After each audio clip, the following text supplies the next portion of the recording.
the fully diminished 7th and the half diminished 7th chord from the previous video. Then we have the minor chord, 7th chord.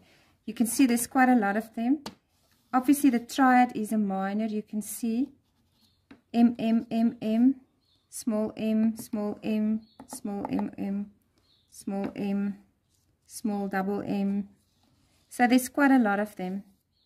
Okay, the spelling of a minor 7th chord is 1, flat 3, 5, and a flat 7. Then the next chord is the minor major chord.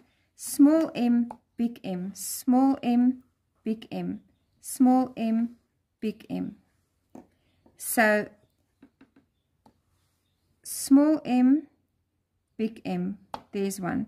So as you can see, small m, so it's always going to be a minor.